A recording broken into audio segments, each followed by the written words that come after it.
let's forget plot armor, because Lane's flare burns through plot armor. His backstory and development help the rest of the characters evolve their Beyblades and change their blading style, like with Frida La Jolla. To me, Lane is a main character of the Beyblade Burst Surge series, and here's why. In my opinion, he could beat every main character on a one-on-one, and has been basically shown to do so already in this season. He was the creator of the Surge Beyblades and was trained by Shu.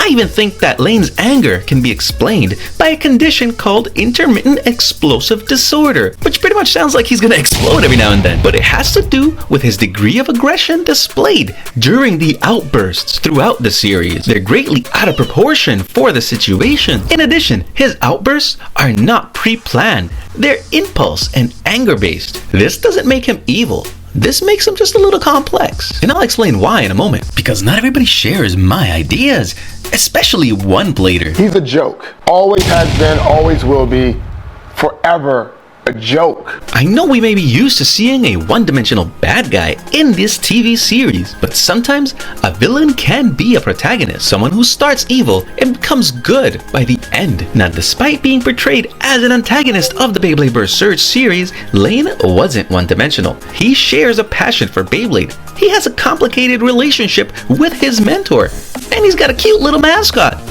Whoa, jeez.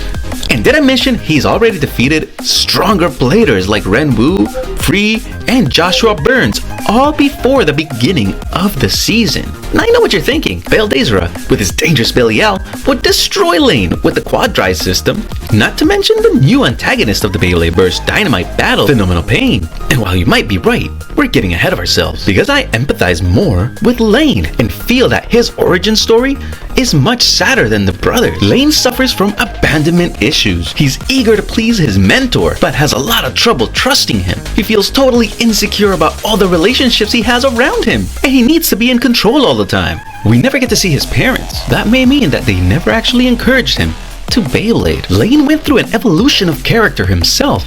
Yes, he's endowed with immense power and natural skills as a blader, with a literal burning passion and goal. Lane was the reason and driving force that gave them opportunity to evolve, grow, and overcome a great obstacle, which is himself. Lane Valhalla is nothing like a psychopath, as some people call him. He's not very approachable, but he's able to talk to others and empathize to some degree, showing love and compassion to his little mascot and sidekick, Harry the Hedgehog. Lane tends to be very aggressive towards everyone he encounters, but mostly in battle. Not ever being happy with his own efforts and achievements, he does seek affirmation of his power and self-growth through his battles by getting stronger. He's got such high goals and ambitions mixed with amazing blading skills. Just like many of the main characters, he too makes his own Beyblades. And one can argue that it was his revolution that everyone is talking about, and that is by using the Surge or Sparking Beyblades, and the style of blading that revolves around power, portrayed by, of course, the new Power Launcher, and then confirmed later in the first episode of the Dynamite Battle season. Now, a few months back, I got to asking my community this. Lane is on a rampage battling everyone he sees. Do you? With 4 different answers. But here's your chance. Your one true moment to show the world what you got, that you too can be a Beyblade legend. I ask you, Michael Nightwing, what would you do if you saw Lane walking down the street? And we're gonna find out what happens when one of the most intense bladers in the world meets Lane Valhalla. Michael, you've been thrusted into the world of Beyblade, and for the first time in your life, you see just how big a Beyblade stadium is. Because the anime stadium, as portrayed in the Beyblade Burst Dynamite system, would be 9.5 feet in diameter. Oh my God, that's huge. But let's face it, we may have a tough time defeating Lane Valhalla. Do you not know who I am? I am the greatest blader to ever walk this earth. If you insult me again, we're gonna have a problem. But I like you, so we're not gonna have one, right? Okay, you know they call him the Jet Black Flame, right, Michael? He's a joke. But the question is, how do we defeat First Uranus, his first creation, the one that got him to the top of the Beyblade hierarchy? That is probably the easiest one you need to defeat. Like it can't even take the hits. It's easy. It cannot take the hits. I'm telling you right now. The fact that he made this defense type into an attack type makes it the easiest part. The contact points are just there. If you hit it harder and harder and harder, it'll burst. Speed and power is all you need to defeat First Uranus. That's why I got rid of it. It was too weak. As an Origin Achilles, we could still make him by using these parts: the Origin layer, the Vex chip, and Mobius from Vex Lucius. When it comes to the Takratami version, it is harder to do. What? It's pricey and hard to find.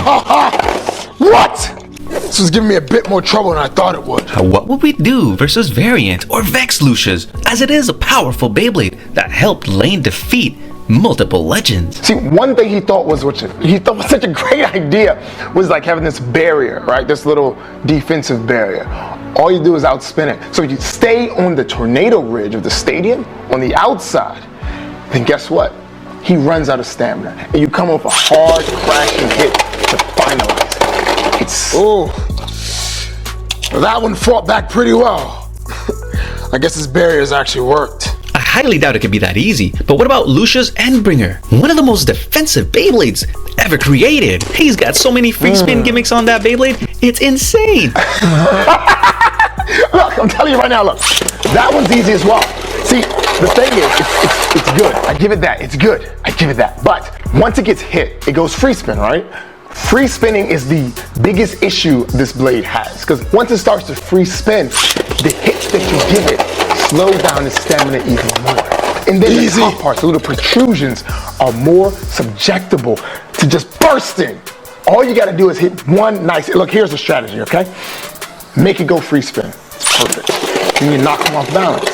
Once he's off balance, you crash into the top and destroy it. And it shatters, and he cries. He's weak. He knows he's weak. That's why he has all these childish outbursts. But it's okay. Mike, I've awakened my layer in a previous video, and it has made it stronger, bursting a lot of OP bays. Now, I'm especially surprised at how the 2D chassis was introduced in the Beyblade Burst Surge season, and the way Lane never actually got to evolve the chassis the right way. Now, what I mean by that is that First Uranus should have had the barriers from the beginning, from when he battled Free De La Hoya in all previous characters, showing us the extent of Lane's power as he battled countless opponents and climbed up the Beyblade podiums within a short time before the events of the 5th season. I think that if he was introduced this way, using his First Uranus with the full barrier versus Geist, Lane would easily win anyways, as in the original timeline, as the rubber in the 2D chassis can cause serious damage to same spin bays, and can drain left spin bays like Geist Fafnir. In my opinion, Variant Lucifer's evolution was rushed in order to get a product out. Heck, the whole season could have been longer and expanded upon. Beyblade could be much more interesting had the focus been on longevity. I sometimes wonder what would become of the characters, and like many fans, wish for the series to keep going for a long time. In fact, I would love to see Lane as the main character in the next season, having turned good like Shu did after becoming Red Eye in one of the best Beyblade series on TV, Beyblade Burst Evolution. I have no doubt that Lane, along with Hyuga, have been battling and getting stronger throughout the events of the Beyblade Burst Dynamite series. Now, I did choose to exclude Hikaru because in the manga, Hikaru had a very different interaction than what was portrayed in the TV show. After being defeated by Lane and witnessing his aggression, it actually led him to abandon blading. I think in contrast though, after seeing Phenomenal's power in the Beyblade Burst Dynamite and new generation of Beyblades, this may ignite a flare in Lane again that may lead him to evolve Lucius once more, and then be the main character. Or heck, let's give Shu a chance to bask in the warm glow of being number one. Now, beating Lane is not the same as being able to beat his Beyblades, and the obvious distinction is that he's more of an idea, a character poised to look like the fiercest opponent imaginable, which in most cases is actually yourself.